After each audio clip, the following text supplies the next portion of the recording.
Yo, what up? What up, Hey, We back. Back America? like bra strap. America, we are here because we kind of know a little bit about sports, but we also are trying to clean it up. We're trying to This guy got disinfect. props. hold up. I'm gonna hit the Tommy Davidson. Did you miss me? No. You got to give him his credit. Call him Varnell. Barnell Hill. Varnell Hill. Barnell Hill. Oh man. Well, needless to say, we definitely missed y'all. Lots been happening. Yeah. Since the last time. Since the last time we were on. A certain team didn't get a chance to three-peat. So that was beautiful. That was wonderful. Yeah. Shout out to Mahomes and his daddy that can't seem to avoid the law. But Hey, tell the truth, man. They got smacked in that Super Bowl. I didn't expect to be that bad. man, yeah, I knew Philadelphia was a better team, but damn, not that much better. Like Yeah. for Kansas City's offensive line to just like fall apart like that, they couldn't do anything. They couldn't run the ball. They couldn't protect nothing. nothing. Mahomes fumbling the ball, throwing picks, a pick six. Yeah, that was crazy. Yeah. But remember, we were saying during the whole season, right? They went on all these close games. True. And they got aided. Oh, before we, get on to it, you are watching. You know nothing about sports podcasts. We know nothing, even though sometimes I think we do know some stuff. But we'll get into that. Yeah, we gonna get into that one. But yeah, it's just that Philly knew that they're gonna have to come in because you can't make it close because 2 years ago it was close and see what happened with the fake call. So they're just like, so Cocaine Eyes came up like, no, let's just smash them. Let's just smash them. And then they did. They did. And I gotta give some credit to y'all's new head coach. Kellen Moore called a masterpiece of a game in the Super Bowl. He stayed true to their identity. He didn't get off script.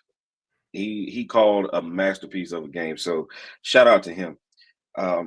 Too bad he's about to leave all of that good luck and talent in Philadelphia. He had some real growth. Yeah. Without a doubt. He really took a step out from under Garrett and Linehan in that Super Bowl.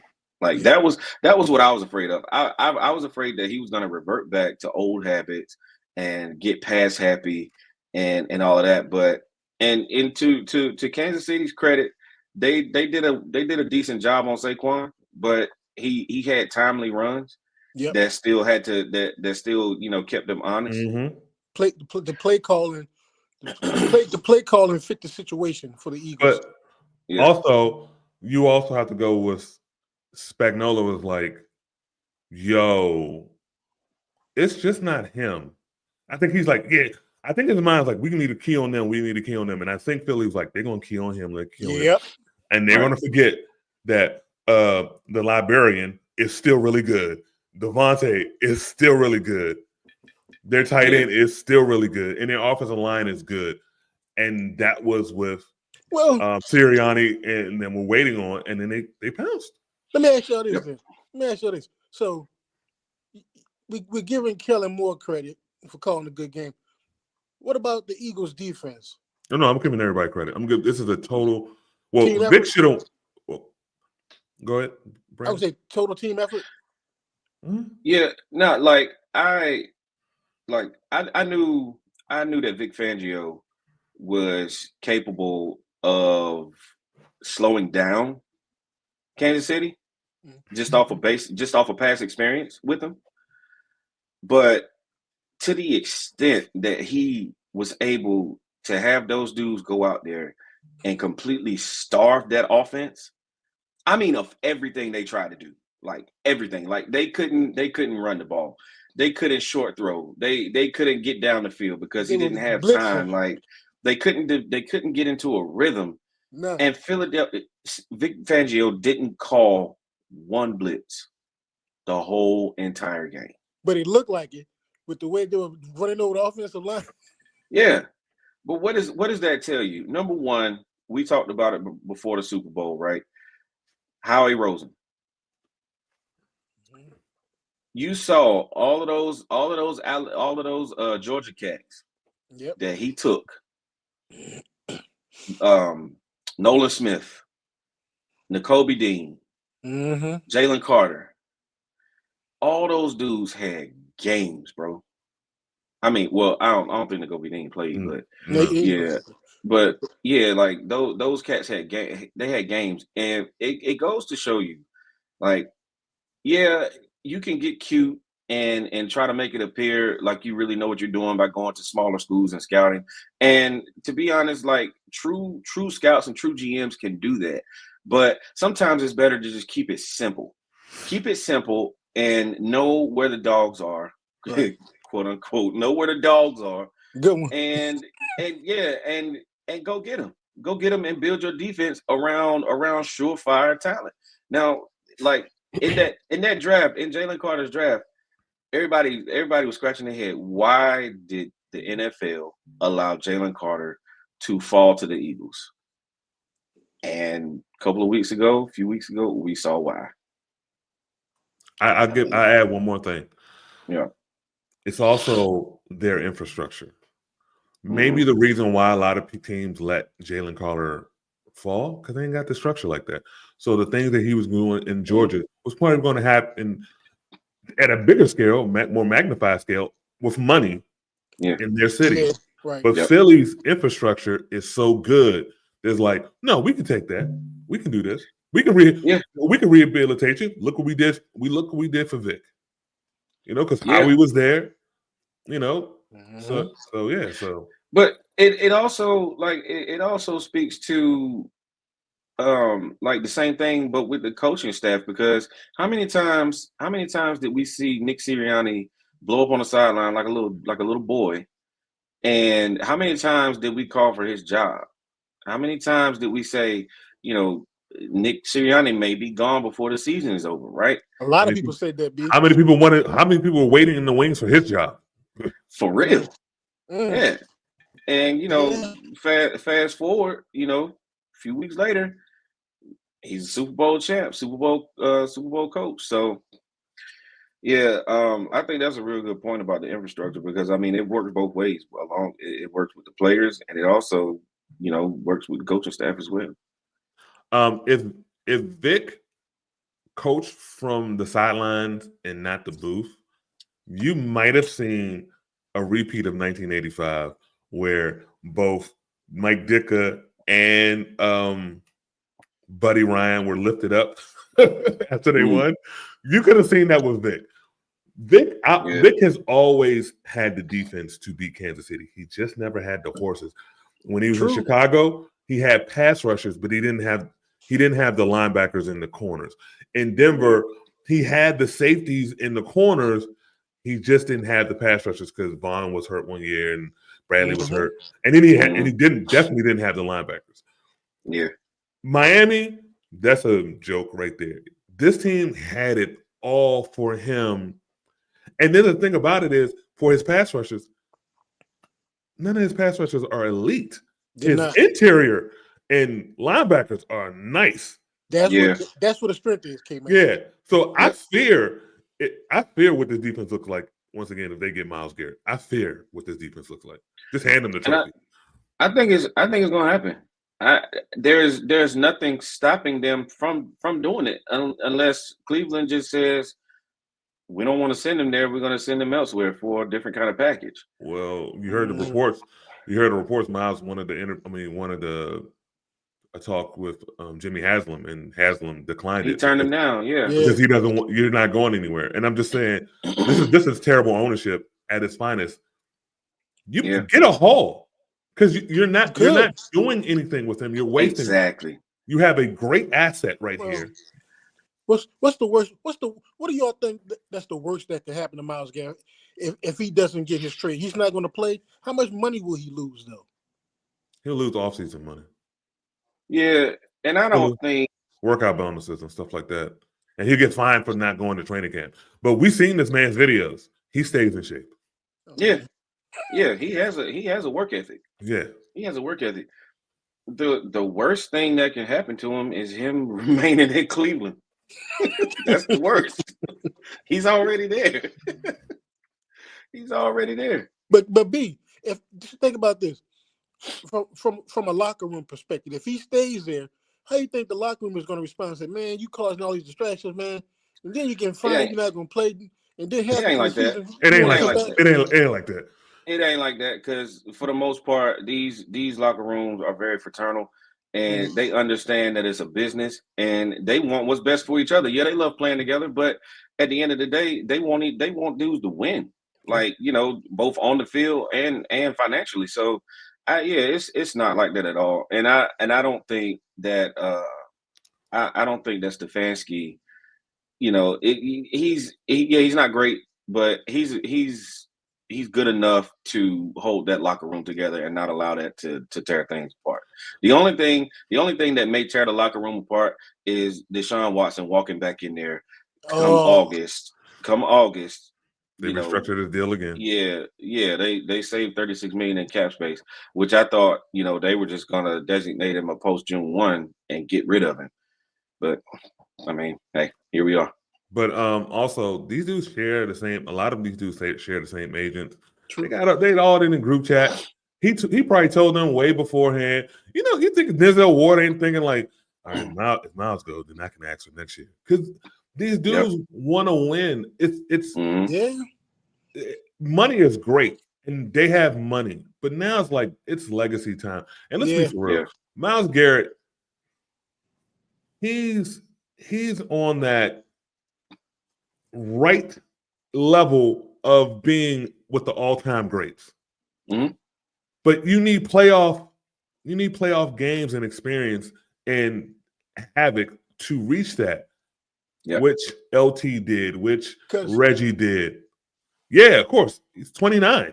Yeah. But he's at that peak where if it doesn't happen within the he got 2 years. He got 2 years of dominance. He got 2 years of dominance in him, and he wants to play for a ring, not to play for the havoc that is the Cleveland Browns. But I'll give him. I'll throw an additional year on that. I think the way he takes care of his body and his work, I think that's worth another year, in my opinion. I say we give him 3. I say he'll have three more years of just elite, I'm better than you dominance, and we'll see. Yeah, you ain't lying about that one, boy. All right, let's get to the main topic, and then we get to the second topic. So the main topic is something that just transpired recently. Brandon, I'll let you go because it involves your basketball team. Let me be very clear. Let's see. Oh, yeah, I just got me dizzy, bro. Yeah, I see. Hey, look, LeBron. First off, hats off to you, bro. Like, this was not about basketball player LeBron. This was about, and Stephen A. even alluded to it on First Take when he was doing all his moonwalking yesterday. This was about a father taking up for his son and manning up and letting you know that I don't care whose network you on. I don't care how much money you make. You're never going to badmouth my son. Now, we know how we know Bronny's level, right? Bronny, when he came out of college, I was convinced he was cheap. I've seen some of the games in the G League. Like, dude, he's developing. He's developing. He's working. I can see the work. I can see the development. He's a much better player today than he was last June when he got drafted. Remember the heart I'm thing too. The heart thing. yeah. And so the kid is working. And so I'm with LeBron in a sense that, you know, this kid is trying, bro. Like you're not gonna just come out here and say anything, especially using our name, using our family name because you're trying to get rated. So hats off to LeBron. It's not often that we get to see uh not only a player but just like a parent check these clowns in journalism that think that they can just say whatever whenever they want to. And you know, this is a correct. This goes directly back to, and Kennedy, it's in your name tag this morning. It goes directly back to this clown named Skip Bayless and him, you know, basically setting the standard of saying anything, especially about these black athletes. Especially about LeBron. Yeah, and about LeBron. And B, to your point, B, this is my take on it. Because of one, Michael Jordan, his two kids didn't pan out in the NBA. Mm-hmm. So I'm thinking that's why Stephen A. Smith is looking at it like that. You got LeBron, one of the greatest players of all time. Here, his son trying to follow in the footsteps. But the history of that happening in the NBA is very rare because, number one, Michael Jordan, people thought his kids would be like, oh, MJ kids, here they go. No, didn't happen. But I'm with you, B. And the sad thing is, what a lot of reports are going to use, and I've seen a lot of them use this, y'all, they're going to say, I can say it's just my opinion. Freedom of speech, right? First one, freedom of speech, right? That's what they're going to fall back on. But I'm glad LeBron got in his face. I'm like, yeah, man, you just not going to say what you want to say, right? And then here's the thing. If you're going to say that, be willing to have some stuff thrown back at you and you take it and then see how it feels. Because that's what happened with a lot of people. People put stuff out there, but then when it hits close to home to them, they're like, oh, man. Oh, they start thinking. Exactly. Yeah, go ahead, kid, man. Yeah. No. I mean, I'm gonna go from another angle, and it just came out. This video came out, I think Thursday, when Charles Barkley was talking about essentially calling Kendrick Perkins a fool and said, and alluding how like, hey, we got to go work with him next year. And then it was mainly about how he said the Lakers saved the NBA. The Lakers, and he's right. The Lakers didn't save in NBA. The Lakers and the Warriors had a great 2 weeks. Yeah. And he's like, but you talk about them all the time. You talk about and Stephen A. has alluded to it. We talk about the Cowboys all the time. Why? Because it gets you the clicks. No one cares about the Lakers like that. No one cares about the Cowboys like that. But it's the clicks. Their fans are supercharged when they see a headline, and so they'll fall for the bait. They'll watch the show. They'll do all that other stuff. Yep. And so you, who are not a Lakers fan, are trying to get in a Lakers fan's head and like, man, LeBron and Bronny. Lakers fans ain't caring about that. At that time when this happened, they weren't caring about that. They were talking about AD's hurt. Once again, it was Joel Embiid's fault. I'm going to continue that. I told y'all in the summertime that he's going to be hurt because he's doing too much in the Olympics because Joel Embiid is a you know what. And it came back. Yeah. And so all this street clothes, I'm tired of it. I'm tired of it. The Olympics showed me that AD is that dude. Devin Booker is that dude. Leave them alone. Yeah.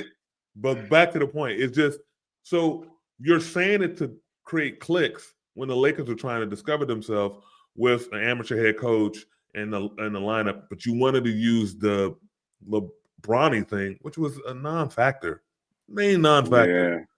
And you're using, that's what I think he was going at. You're using my son and my name for clicks.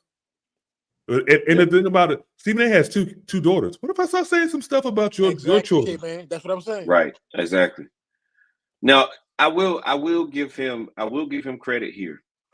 He did go on record saying that he respected what LeBron did as a father because he himself would have done the same thing, you know, had somebody said something sideways about his daughters. So I will give him that. And I completely agree with you, Kenny, about what you're saying about the clicks. Sean, you said something interesting. When journalists want to be critical, there's two directions they can go. They can be constructively critical, or they can be disrespectfully critical. It's their choice. And once you choose to go down that road one time, that's your career path. You can't revert back. Right. So and Stephen A, he's kind of straddled that line like over the years. And I don't think this was bad enough to put him on the the quote unquote villain side or whatever, like on a Skip Bayless level. I think he has too much character and too much integrity for that. Yeah. But you have cats like Skip Bayless, you have cats like Jason Whitlock, who just want to be a-holes for the heck of it, just to get a response and to get clicks and to get views and ratings. Yeah, which Jason Whitlock never got. Right. And B to that point, what you just said, Stephen A has a good track record from when he started in Philly, talking to players, being real with the players, giving the players a chance to say their side, so he's created that rapport within different sports. So he won't be everybody, oh, Stephen A, let's talk bad. No, Stephen A has a good reputation. He has a good following, that mainly agrees with most of the stuff he says. Now and the one thing about him, he's come out and admitted that say, hey, this person so-and-so on Twitter or X, whatever it's called, came for me. Let me tell you this. This is what I'm thinking. He'll say it on the air. And then he'll come back and say, if you want to talk to me, hit me again. Yeah. Now I'm gonna push back on one thing you just said. I'm gonna push back on a lot you said. There's a difference. There's a difference between having a following and people knowing who you are due to visibility. Mm-hmm. He's on everybody's TV every morning. He's very, very visible. Not many people like him. He's not very well liked. He's not very well liked in the sports that he covers. Covers, or in viewership, fan viewership, because he's a clown and he gets fed his opinions, and he comes off to be more intelligent than he really is. So that part, yeah, the following, no. I'm once again, I'm gonna tell you, I'm gonna go back to the first time I ever seen this dude. It was on the George Michaels Full Court Press. No, it was Full Court Press. Okay, Full Court Press, and it was him, David Dupree, who used to work at the USA Today, and he was filling in for David Dupree, and it was Michael Wilbon and Tony Kornheiser pre-PTI, and George Michael was a Philly dude, so he liked the dude. And that Stephen A. Smith is gone. The reporter Stephen A. Smith, the person who knew a subject matter, is gone. I also read the ESPN book. The first time Stephen A. was on ESPN, that was Stephen A. Smith. Then he got fired. Then Skip brought him back to do the whole cold pizza, which turned into First Take. The Stephen A. Smith since then is Skip Bayless' son. It's just take after hot take after hot take after hot take. That's all it is. He just says these things, and he got out of pocket, because here's the thing about Stephen A. He still wants to be in that inner circle, and he knows LeBron can put him in there. Because at the championship game a couple years ago when Michigan was in there, because Michigan wears Jordan Brand, who Jordan had his whole contingent. It was Jeter, Jeter's Jordan Brand, but also Jeter's from Michigan. And Stephen A. was up there. Why? Because he wanted to be in the inner circle. Yeah. He took that tongue lashing from LeBron because he still wants to be in the inner circle, and because we live in a different time where everything is captured. I'm assuming if there were iPhones and Galaxies 20 years ago, and when we were talking about Jordan's kids, trust me, Mike would have probably pulled. Mike pulled up on some people. Yeah. Yeah. It just wasn't videotaped. But Right. K-Man, Exactly. K-Man, you made a good point, K-Man. You said he took the tongue lashing from LeBron because he wants to be in the inner circle, right? Where does LeBron live? LA got 2 homes. Where are all the stars? Yeah. Who just got $100 million contract? Yeah. LA. So he wants to be cool with LeBron to stay in that LA market to be around all that money. Yeah. Now, when he comes to his money, when it comes to making money, dude is brilliant. Like he's brilliant. He's calculated, he's tactful. If you watched his monologue yesterday on First Take, he alluded to, LeBron and I, we ain't never been tight, we ain't never been cool. We speak and keep it cordial. Like, he's very tactful in a way. Like, he didn't go on First Take to drag LeBron because he knows, just like y'all say, he knows that LeBron is, one of, if not the biggest meal ticket in the NBA. When you have coverage on LeBron, you have ratings, you have money. So he's very, very tactful in how he words things and how he says things. Yeah, and then also you gotta his people with Maverick and Rich, they got their hands and stuff. He's been in the NBA for so long, so he knows Bob Iger, who Disney and stuff like that. So he knows, because he had the, I don't know if he still has it, the thing on HBO, The Shop. He knows Zaslav, who runs Warner Media, so he knows what's name. Stephen A. wants to be in that spot. In the $100 million deal, it was like, he'll doing those avenues and everything like that. It's all going to fail, and he's going to revert back to ESPN. And then when his deal's up in 5 years, it's going to be a lower rate because it's just going to be that. But he's trying to get in those circles where Skip didn't care about those circles. Skip was still in his own head. And K-Man, to your point, the circle, you're talking about the circles, right? I watched the full letter. So I noticed. I noticed. Hold on, check it out, K-Man. Look, Stephen A. is from Brooklyn, New York, another big market, right, K-Man? No, he's from Queens. Could be Queens. But New York, he's in a big market there. His other city is LA, big market there. Then his third city, where a lot of people don't realize he goes, Miami. Big money there too. Big media presence, crypto, all that type of stuff. Yeah, so that's the thing about it. He has navigated this sports thing to the fullest. Yep. And I don't think anybody else before him or after him could do it. The thing about it is, there are people been before him. I think Kornheiser could have done it, but Kornheiser's ego wouldn't allow him to do it. Wilbon never wanted to do that. No, he never wanted. Yeah, he wanted to do that. I don't think anybody after him, because no one after him are journalists. They're all ex-sports people, so they can't do it either. So he's a unicorn. He's a unicorn. And I think he will make money, because at one point in time, he's like, oh, I might think about running for president. Sir, you are unmarried with multiple kids out of wedlock. You are really not like that. Please, don't get smacked in the face. A lot of people who have said, oh, they're in their little bubble and they think I can run. Yeah, and then you get in there and you get smacked around. There's two things that he doesn't have for the presidency. He doesn't have the temperament and he doesn't have the hairline. Sir, yes. The stress that the presidency puts on a man, his hairline will be faded into the back of his head by the time those 4 years are up. I'm gonna start right up in here. And let's be for real. I honestly, I don't think you're.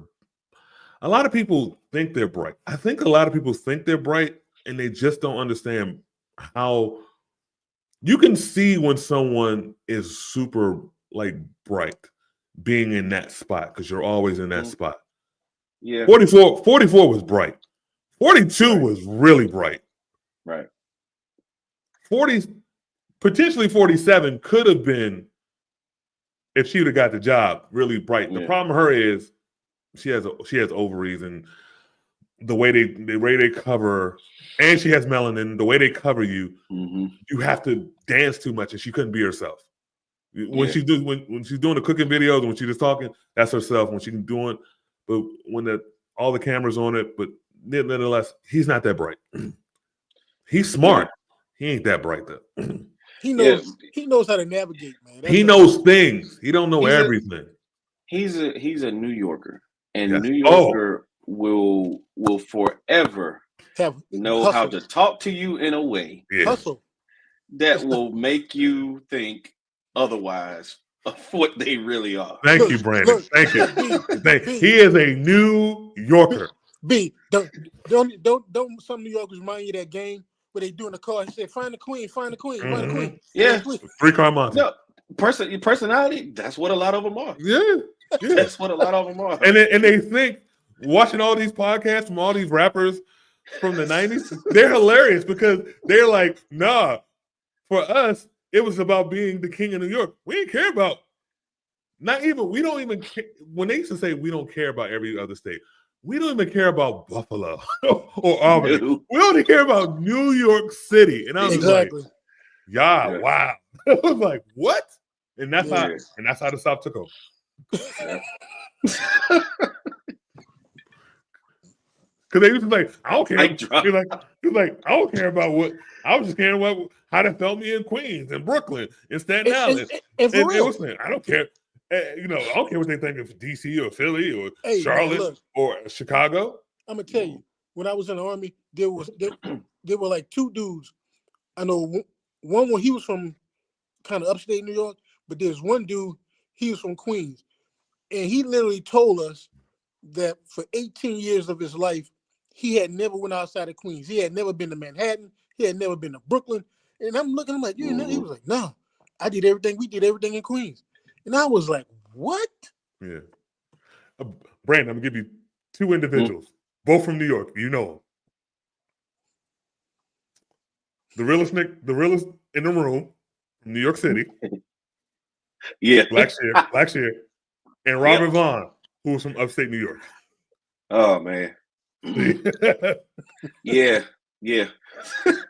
Dude, one day we gonna have to take a podcast and just highlight these trailblazers that we've come to know over the years that have formed and shaped our opinions in such a way.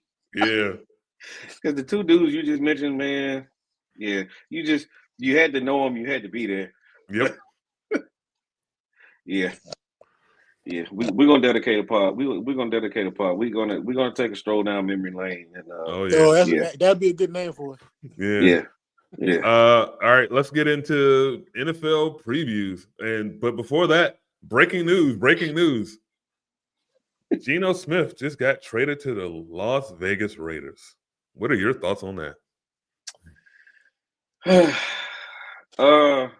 This was I guarantee you that this was not what Tom Brady had in mind when he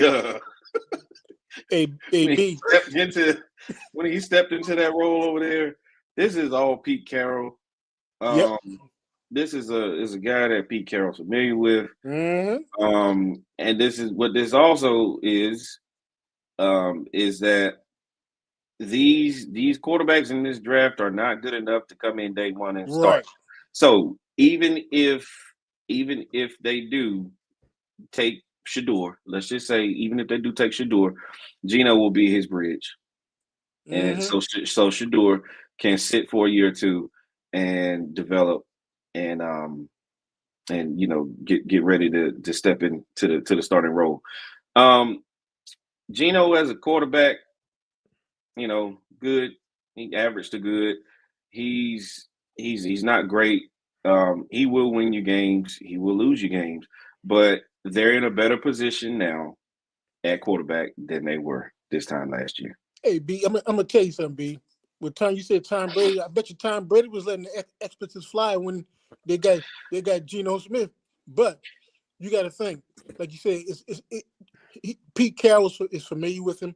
He probably understands what Pete Carroll wants from an offensive perspective. Mm-hmm. And at the same time, I bet you Pete Carroll went to Tom and said, "Hey, Tom, I know what I'm doing. And like you said, we got Geno. We're going to draft another quarterback, whoever that quarterback is. He probably learns stuff in Geno. Then next year that guy starts. Yeah, I mean, but if I know Tom the way I think I know Tom probably like, look, you had a chance to beat me in the Super Bowl and you couldn't. So who's teaching who here? Like, let's just keep it a buck. Like, yeah, he would say that to him. He would say that. And it flashed the ring in his face too. Yeah, really. This one? Super Bowl 49. Right. No, I'm gonna tell you what happened. Quarterbacks around the league who could have been available said straight to him, "We don't want to work for you, Botox face." so they were stuck with Geno. They were stuck with Geno. This is like, wait, so K-Man. So what? So K-Man, why didn't they go after Sam Darnold? Sam Darnold wants to play. Well, let me rephrase it. The people in the organizations and the teams around the league know Sam Darnold only works in a Shanahan McVay type offense. Chip Kelly doesn't run that, so it wasn't going to work. So that's why Geno got traded, because Sam Darnold now looks like he's going to Seattle, where Clint Kubiak is the OC. A Shanahan McVay offense. Oh, Minnesota is not paying him because Minnesota, everybody's like, oh, is Minnesota going to franchise? No, he was always supposed to be a bridge. He just played out of his mind. Yeah. And this once again, Kevin O'Connell is really, really good. Hold on, K-Man. So wait a minute. So if that does happen, K-Man, and Darnold goes to Seattle, so you saying Seattle won more or less this trade by them getting rid of Geno and getting Sam Darnold? Seattle has gotten better. No, I'm not saying that. No, that's a wash. That's a wash. They got a third round pick, but they're gonna be paying this fool damn near $40 million. Yeah, and that is and it's only going to work for 2 years because Clint Kubiak ain't Kevin O'Connell.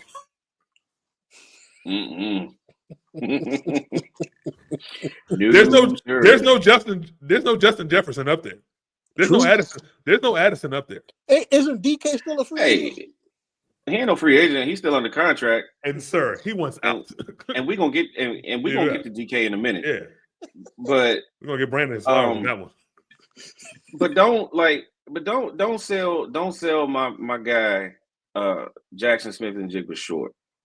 He may not be the household name that Justin Jefferson is, that Jamar Chase is, and I'm not putting him on that level. But there's a reason why they let Tyler Lockett walk. There's a reason why they stopped featuring DK Metcalf in the offense. Jackson Smith and Jigba is that dude. He's that dude. Now I know Kennedy, you ain't too high on him because of where he came from. I'm just saying, where did he go? Where did he go? I'm just trying to figure out. He came from Ohio State. Oh, so he's a number 2. Oh, okay. Good. Okay. There you go. Name me a receiver from Ohio State right now who's a number 1. Terry McLaurin. Marvin Harrison Jr. Huh? Marvin Harrison Jr. Terry McLaurin. Look. In his situation in Arizona, he's a number 1. Yeah, and you're right, Sean. In his situation, Terry McLaurin is a number 1. Is he a number 1?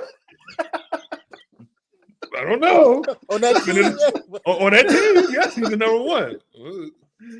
All right, but look, I can't dispute that one. Yeah. B, to your point, like, so with this Geno, what weapons does Geno have in Vegas? Brock Bowers. Oh, the tight end. And Jacoby Myers. And probably Tyler Lockett will be signed there. Okay. And then with Max Crosby helping on the defense. So can we spend a couple of minutes on that deal? Oh yeah, because let's do this. That's one like okay. You made this cat the highest paid non-quarterback in NFL history. Based off of what exactly? Because like, okay, I get it. The numbers look pretty. Okay, he produces sack numbers. Mm-hmm. But when has he ever affected a game? Like, has he ever just wrecked a game? They're not now. I get it. They're the Raiders. There's a lot more. There's a lot more to worry about. On the other side of the ball, because I mean they've been crap. They've been crap on offense, crap on defense for so long. So as you drop a diamond in a pile of dog with it's gonna shine. So I get it from that standpoint, but to give Max Crosby is not elite. I'm just gonna say it. To me, he's not elite. Trey Hendrickson, not elite. Okay. And it seems like I'm going somewhere. I'm not going down that road with this, but no, because TJ's elite. Right. He's definitely elite. There's a lot to be said about the scheme that you're in and how you're able to thrive. I think a lot of what we've seen from Max Crosby, and don't confuse this with me calling Max Crosby trash, because he's not. But Max Crosby is not worth being the highest paid non-quarterback in the NFL. What you just did was you created hurdles for yourself down the road to continue building this team. When it comes time to start bringing in free agents, they can't do it. When it comes time to pay a quarterback that you think is that you deem worthy of max quarterback money, you're not going to be able to do that because of this contract. This was a huge mistake, in my opinion. Unless Max Crosby is willing to do a lot of restructuring, but they built that into the deal. Like, yeah, year three of this deal, they're going to flip a switch, convert however much money into signing bonus, and free up cap space. Mm-hmm. The only problem is that only kicks the can further down the road. You're still going to be on the hook. You're still going to be on the hook for that money. Man, I wish I had a sound drop right now. I'm gonna tell you. I got two things while B was saying something. It was something that you brought up earlier, but you're absolutely right. For this team to actually want to win, they had to blow it up, but they didn't get the coach to blow it up. They got to maintain. But B, in a conversation that all of us had early in the week about Luka and then the whole Dallas thing, maybe that's the reason why. Because you have to fill that stadium. Max Crosby is a name. So to keep fans to go in Vegas, you had to pay it. So I see it from that point. That's but fair. Is he worth it? No. You are setting the market up way too hard. I understand it's positional value because a pass rusher is very valuable. But my only thing was what Brandon was saying. When has he impacted a meaningful game? Like a playoff game, he's not that dude. He's good, but he's not that dude. But you know what? Think about this. I thought about this when the deal happened, y'all. Crosby, the way he's a high motor guy. He's a disruptor. That goes back to the old Raiders with Lyle Alzado and all those guys being disruptors, getting the crowd rowdy, acting wild. That's what put people in the stadium. And I think that's why they put all that money in the deal. And you're right, he's not worth that much money, but he's a disruptor. He's a high motor guy. People like to see that. But you just described Trey Hendrickson too. Yes, pretty much. If Al Davis was here, because they said Seattle called. If Al Davis was here, he would have flipped Max Crosby. There are a bunch of needy teams out here who think they're edge rusher away and would have gave him the money exactly and the picks that you could have done, because this is a very, very deep draft, especially at defensive tackle. You build it in the trenches. You could have got some picks maybe in 2020 in this year's draft and next year's draft. This to me was not good because let's be 100% correct. And the Raiders are in my division. The Raiders will be better. They'll be a more competent team. But I don't fear the Raiders. I don't even fear Kansas City. I don't fear no team in my division, but the teams I'm watching out for, Kansas City's still Kansas City. Yeah. But it's the Chargers. Yeah. And I know Charger season, they be charging, but it's still Jim Harbaugh. Look what he did with that team of nothings. In 1 year. And now his cap situation is going to be better. Come on now. Okay, so we can revisit that wild card game for just a second. We joked about it. We did it in the group chat. We joked about the Chargers charging and all of that. You're exactly right. It's still Jim Harbaugh, but I think you're going to see even more of a reliance on the running game next season because Justin Herbert exposed himself. Yes. Justin Herbert exposed himself. Houston, kudos to Houston. They're not that good of a defense. They weren't that good of a defense. So Justin Herbert, however many picks he threw in that game, was it like 3 or 4? I think it was like 4. I think he threw 4 or 5. 4 or 5. 4 or 5. Yeah. I think that let me look it up. It was 5. Yeah, it was quite a few.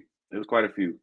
I think that was more on him than it was just the Chargers charging, because let's be honest, like I think Harbaugh did away with a lot of that old culture and just a lot of that losing mentality. Oh yeah, he did when he got 4. Okay, so yeah, that was, but I loved it because Justin Herbert, he's the prototypical media darling, and everybody saw where that got him in that game. Mm-hmm. And you're right. What did they do in the draft last year? They built in the inside their offensive line and their defensive line. And then this year, Lord Jesus, don't let Colston Loveland or Kenneth Grant fall to him. Yeah. Man, yeah. Now we know Brandon Graham's not going to fall to him, but Lord Jesus, don't let. And then this running back class. Once again, our flowers. This running back class. I mean, he had to go get Gus and he had to go get DK. But now he's gonna get some. Ashton Jeanty. They got a lot of good backs coming out, man.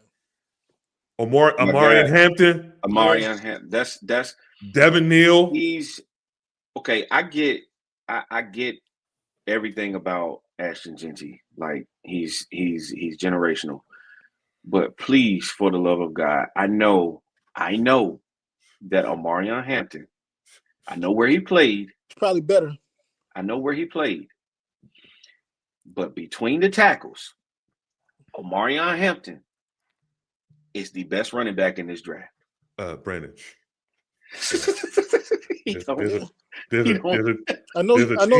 There's a team in Colorado who wants you to shut the hell up. I know you played. I'm just telling you right now. Listen, I know you played at North Carolina. I'm not saying anything that they don't already know. They don't want other people to know. That's the problem. And B, you're right. Don't nobody watch this podcast. You good? We good. And you're right. Between the tackles, he's real good, and he can pass block. So, yeah. But he can receive as well. Exactly. He can receive out of the backfield as well. He's as close to LaDainian Tomlinson that I've seen in the last. I mean, goodness, like he's a bit more physical than LaDainian Tomlinson was, but. Yeah.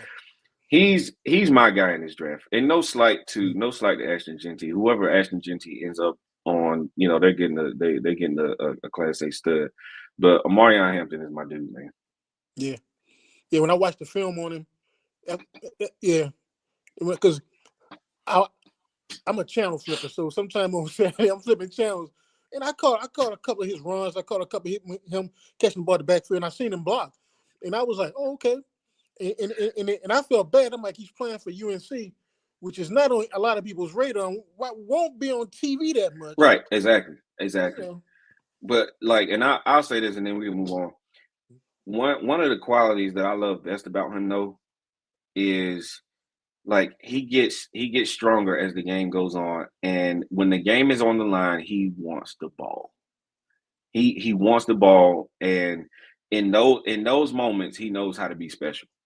You get him behind a halfway competent offensive line, and you're gonna have something on your hands. Before we move on to our team needs and stuff like that, I wanted to bring up two things. So when Brandon brought up about the whole Geno thing and these quarterbacks, once again, these quarterbacks ain't last year's quarterback. Every quarterback that was drafted last year should have started. Yep. The only reason a couple people didn't start, one hurt his knee and his Injury. meniscus. Yeah. The coach was stupid and wanted Jacoby Brissett to play for a couple games. Didn't make any sense. And the other one was behind Kirk Cousins. Yeah. But all of them should have started. None of these quarterbacks coming in this year should start. They're all projects. K-Man, we got a hashtag with K-Man just said. K-Man said today's quarterback is not yesterday's quarterback. Pretty much. Like today's price ain't yesterday's price. It ain't yesterday's price. And then I'm back to before we go into our team's needs, just all the deal making. You know, Jaguars trade Christian Kirk, Trey Hendrickson is seeking a trade. Well, the Bengals allow him to seek a trade. The Chiefs trade Joe Tooney to the Bears, and the Bengals place a franchise tag on T. Higgins, and T. Higgins essentially wants a trade.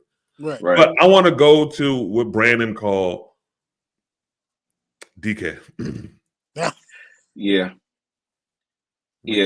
One honorable mention trade that you didn't mention that Debo deserves Debo to the Commanders. Yeah. But it plays into what we're about to talk about. So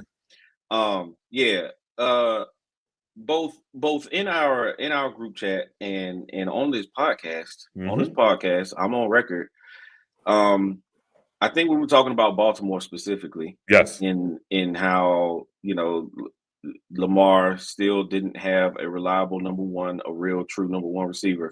Mm-hmm. And I said, you know, I just threw out there, hey, you know, DK is no longer being featured in Seattle.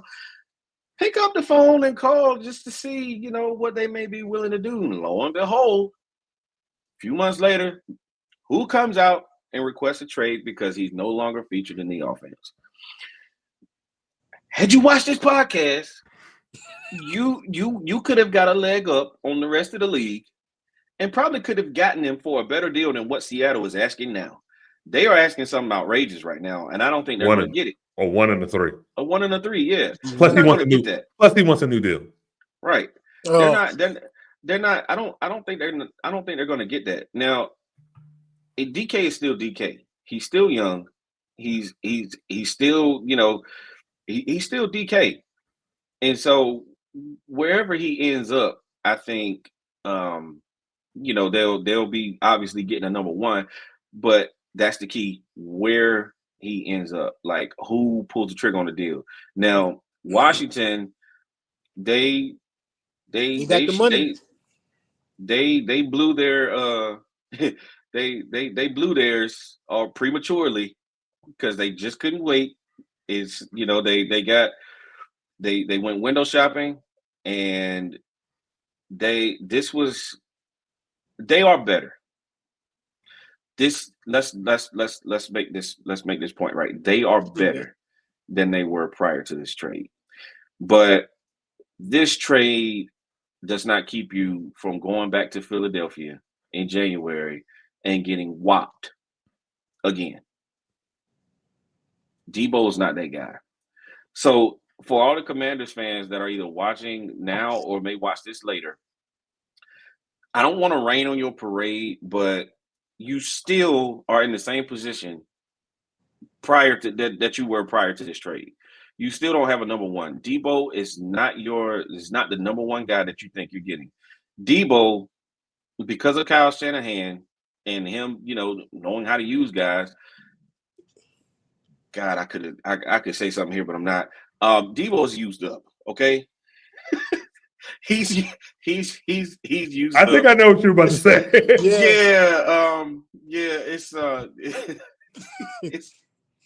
It's not as It's a running joke that we have in our. It was a yeah. running joke. Yeah. I know what you're about to Memory say. lane, right? Yeah. But we are the worst. Debo's a gimmick guy, man. Gimmick play guy. yeah, man. Now I don't. They got him 4th, 5th, which is I think it's pretty decent. It's pretty decent. But as far as what they need, like Washington should have held out and did their due diligence. I think they inquired about Teague and got shot down.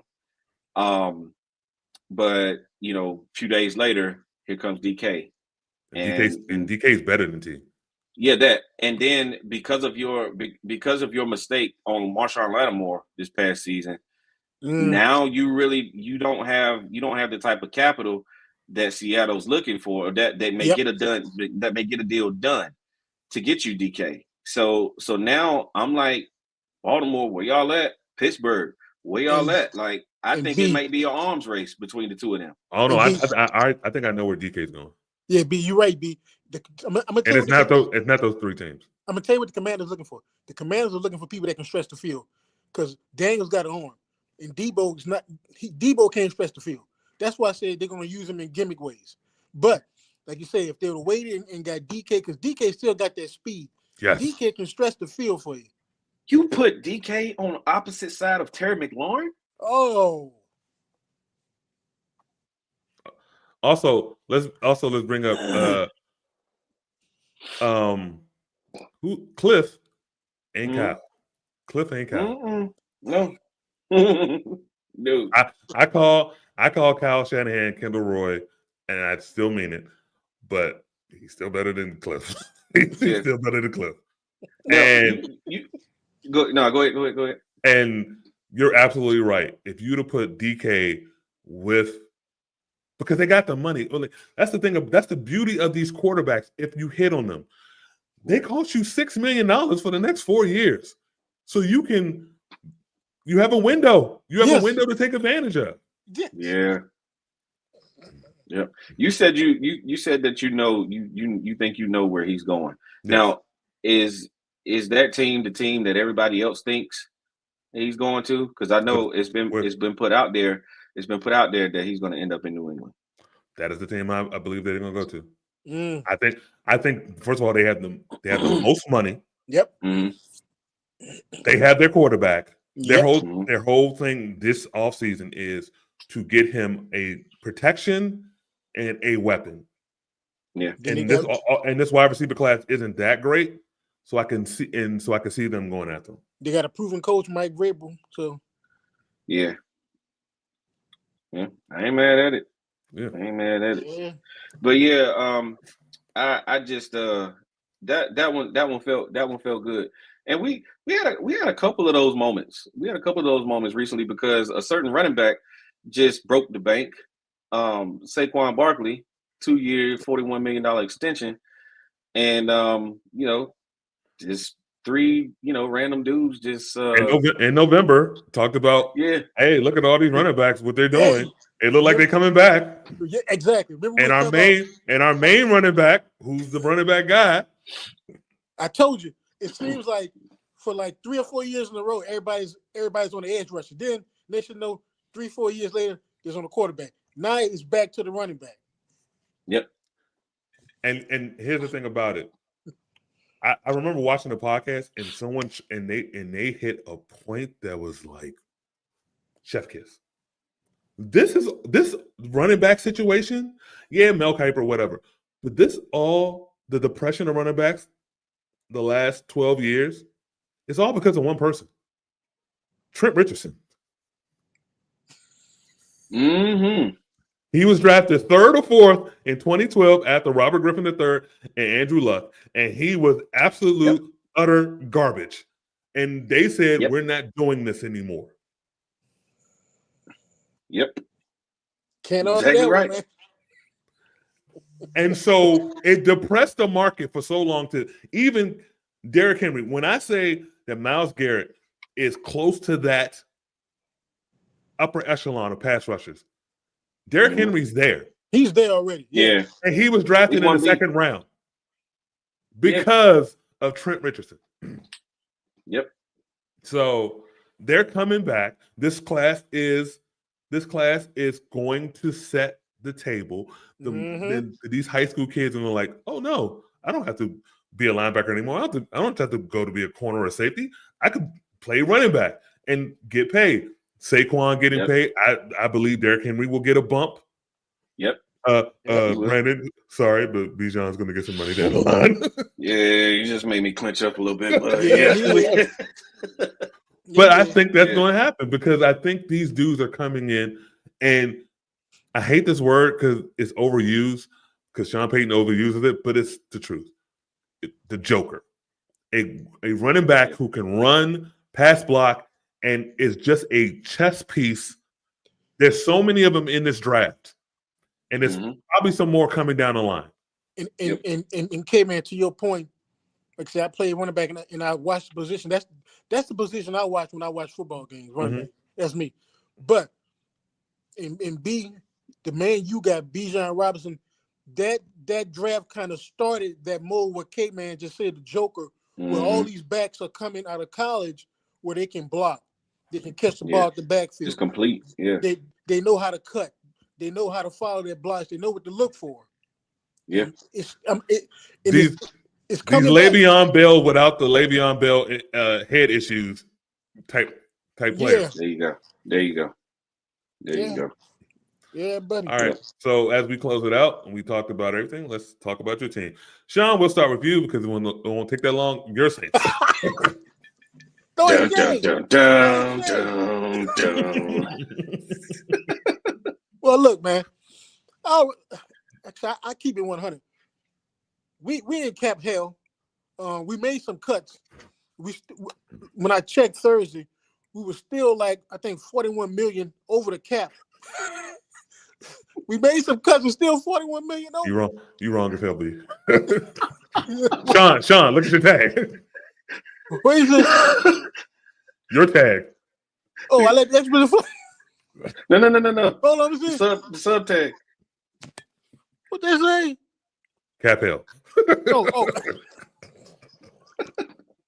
But look, he ain't lying. Everyone knows that. Yeah. That's why I was surprised Kellen Moore took the job. But from what I heard, they're looking at trying to draft a quarterback because they have two quarterbacks they drafted, which they're not going to pan out. So they're looking at another quarterback. Mickey Loomis is not saying any names. Not in this draft, sir. Then they're saying that they're trying to get another safety because Tyrann Mathieu don't have that many years left. Mm-hmm. They think that they have a good interior line. If everyone's coming back healthy for the offensive line, those are looking good. But they're looking for a safety and they're looking for a long-term quarterback because they've already said this is the last year for Derek Carr. You know, what I would do if I was GM, I would try to trade Derek Carr to the Pittsburgh Steelers. Well, here's the thing, kid, man. Derek Carr is due, I think, about almost $30 million this year. You eat half of that and then have them take the rest. You know what? That came up early in the week. I think it was Monday when I looked at it. But because the price tag, if they do that, they still got to eat that. And if they try to get rid of him, he's going to count like almost 40-some million against the cap. So. Yeah, your cap situation. Okay, y'all ain't got nowhere to go but up. Yeah. Just do a bunch of June 1st. Because I heard if you cut people, I saw your situation. If you cut people today, you actually still owe more. But if you designated June 1, like Taysom Hill, like the defensive tackle, defense end. I know you're talking about Cam Jordan. Yeah, Cam Jordan. Yeah. You know, you would save some money. That giving Kamara that extension was stupid. Yeah, but Derek Carr restructured his deal. Alvin Kamara restructured his deal, but that still wasn't enough because we were in so much cap problem. But they were talking about with Taysom Hill, because they gave Taysom Hill, I think a year ago, a big contract, and he got hurt. But they were saying that he's so valued within the team and the franchise, they're probably going to hang on to him. But the thing that they're saying is that there are going to be some tough decisions come that June date. Yeah. That they say they're looking at right now. But hey, tank for Arch. Just take yourselves, put yourselves out of your misery, out of your own misery. Should have done it 3 years ago, but tank for Arch. Look, hey B, I'm laying down. I'm taking a dive. Right, that's what y'all need to do. Brandon, you want to go last? You want to go last? Yeah, that's fine. Yeah, that's cool. All right. That's cool. So for the Broncos, the whole situation for them is to get weapons for Drew Lock. But the real, my issue is the real thing they need is more defensive line help and linebackers. Our linebackers got exposed in the last quarter of the season. True. Unfortunately, Zach Bond, which I never thought he was going to come to us, but Zach Bond got $23 million or whatever amount of money. I don't particularly want Nick Bolton because I think he's finished, but I think he's an upgrade from what we have. But for the Broncos, it's this free agency is mainly maybe getting a defensive line and linebacker help. I think probably a free agent in the tight end room, maybe a Juwan Johnson or maybe a Melvin Ingram who just got released. Oh yeah. But they're definitely drafting a running back, and they might draft 2 running backs, or they might draft 2 tight ends. But definitely, they will be drafting weapons, and so that's the season. It's just to get more. We're out of we took the big hit last year. We got like $30 million this year, $40 million this year.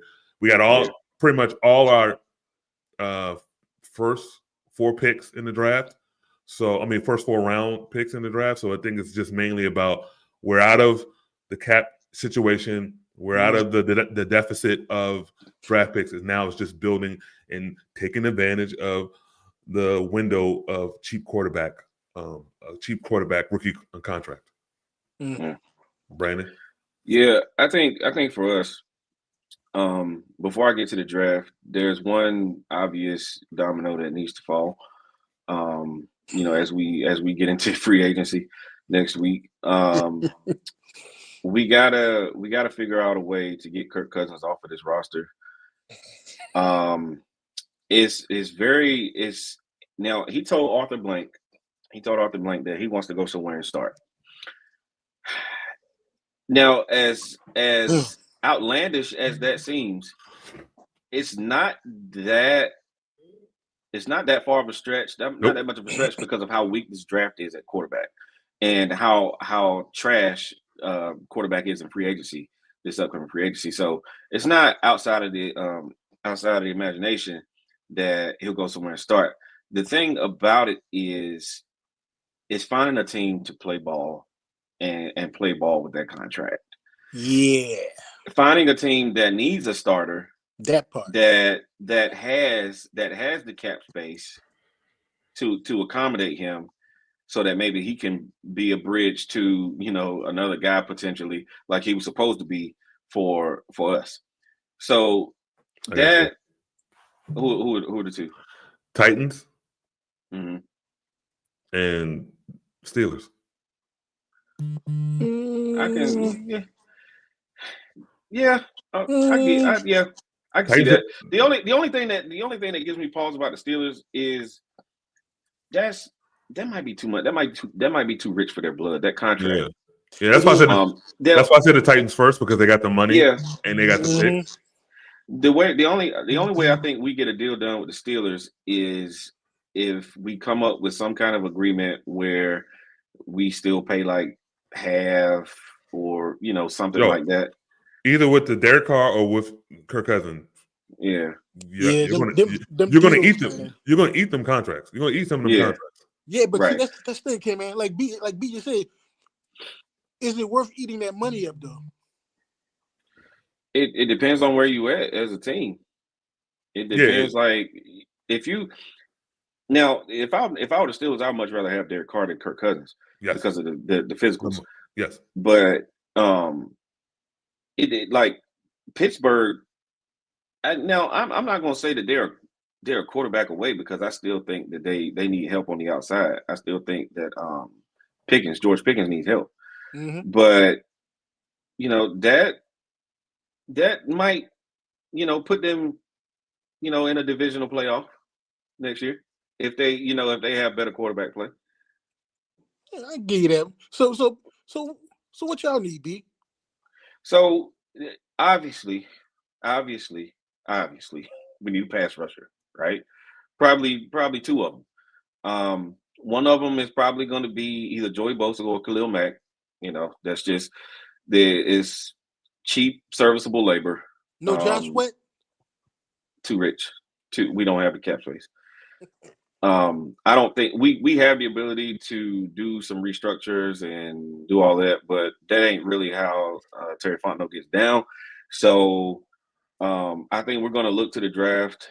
The only problem is we're draft strapped. We don't have that many picks. So yeah, I think you're going to see us make a lot of low cost, low risk free agency signings in hopes of getting something decent out of someone. Now, you may see us put a feel out there for somebody like Hassan Reddick or Harold Landry who just got released. Mm-hmm. That's there's potential there, but I think it's more realistic to expect somebody like Joey Bosa or Khalil Mack because they're cheap. They're going to be cheap. They're not going to command a lot of money. Beyond that, linebacker, we got a needed linebacker behind Kay Nellis. We got JD Bertrand, who we drafted out of Notre Dame last year, but outside of them, we're letting Nate Landman walk, which I'm kind of surprised I saw him because on free agency. Yeah, I'm kind of shocked at that because Troy Anderson is not reliable at all. Always injured. But I think that may be a position we look at in the draft. Corner, I think we'll address in free agency. We got to get somebody on the other side of AJ Terrell. We also need a slot corner because we're letting D. Alford walk. Safety. I don't know what's going to happen with Justin Simmons. He said he wants to come back to Atlanta. We'll see. We'll see. You like those wings, don't you? I don't think it's the wings, but it's where he's getting those wings. And finally, O-line depth. Drew Dahlman, I think he's going to be a free agent. I think he'll be the best center on the market, and he's going to be paid as such. We got Ryan Nuzul, who's his backup. He's a starter. That's a position that we're fortunate to have a lot of depth at. So I think Ryan Nuzul is going to come in and start when we let Drew Dahlman walk. He's going to want too much money. So I got another pass rusher for you. Chase Young. Yeah, I thought about him as well. Yeah, because he stays up in New Orleans. Yeah, and he's not going to command a whole lot of money. Nope. So. And then he probably wants to try to beast out and try to up his value. So I could see him going on a cheap rental. Like 1 year, maybe $5 million. Something like that. Yeah. And for the Bosa thing, I'm hearing that he's going. He wants to the 49ers are a favorite, which would be hilarious to me. You're doubling down on stupid because having one Bosa on your team is bad. Having two is like worse. I can see Khalil Mack. I really could see Khalil Mack on your team. Yeah, and he's probably the one. I think he's the most likely. Yeah. Of all those scenarios that I just put out. Or Vaughn too, situational. Yeah. He's gonna get cut. I think Vaughn is gonna command a little bit more coin than Khalil. No. You don't think so? Vaughn is strictly situational pass rush right now. Okay. Khalil can still play at least 2 downs. The majority of the downs. Yeah. Vaughn is on the downslide because of the injuries. Yeah. It's like you said, he's situational, and if you watch him, in those situations he's in. He's explosive. Sometimes you got to look for him, but he's not an every down player. No, two ACLs, and remember, he one of the last of Mohicans. It's him, Cam Jordan. I think that's it from the 2011 draft. Yeah, still in the league. Oh no, Hayward. Yeah, Cam Hayward. Yeah. Mm-hmm. Yeah. So that's pretty much where we stand. I mean, the thing that we got going for us is we do have Braylon Trice coming back off of he got injured in the preseason last year. We got him coming back. The only thing about him is he was drafted for a 3-4 system. I've heard rumors that that we're going to switch to a 4-3. So we'll see. But yeah, we got a couple of holdovers. Arnold Ebiketie, he started coming on at the end of the season. Mm. I think he ended up with like 5.5 sacks. So we'll see. Okay. All right. It was a good wrap up. I don't know when we'll be back. We'll probably do a draft preview in the month. Yeah. I want to. I don't want to talk about the NBA because I don't want to talk about the NBA right now. Real quick. Start next week is conference championship tournaments. March Madness. So we get into March Madness. I don't know what's going on in North Carolina. I really don't understand what's going on with North Carolina. I really don't. I'll take 30 seconds to try to explain because I got to bounce. So we're a different team now than we were in the beginning of the season. Yeah, I'm pissed off that they extended Hubert Davis. I think that was premature. I think that they should have allowed him to finish the season first before they looked at any kind of extensions. But we're a better team now than we were earlier in the season. We play Duke tonight at 6:30. I think y'all will see a much better game. Y'all will see a much better game tonight than y'all did a month ago. Yeah. So, look for a competitive game tonight. We beat Duke. I think that we automatically get into the tournament off of that. Yep. If we don't beat Duke, we're going to have to go deep into the ACC tournament. Yep. So because Joe Lenardi has y'all one of the first fours out. Yeah. So LSU women's basketball team, they could be making a run, but I think on the female basketball side, I think it's like 7 teams. Yeah. LSU, I mean UCLA, LSU, Notre Dame, South. Yeah. So it's on that. Maryland basketball, both men and women look good. Yeah. So hey, look, American U when they preseason conference thing, American University, y'all. Yeah. The School of Palisades, DC. And if you've been to DC and you know Palisades, so did it. Yeah. All right, B. I know you. All right, man. All right. Till next time, we catch y'all. Peace. Please like, share, subscribe, all of that, and post comments. We want the smoke. There you go. Yes, we want it all. As Charles Barkley said, I want all the smoke.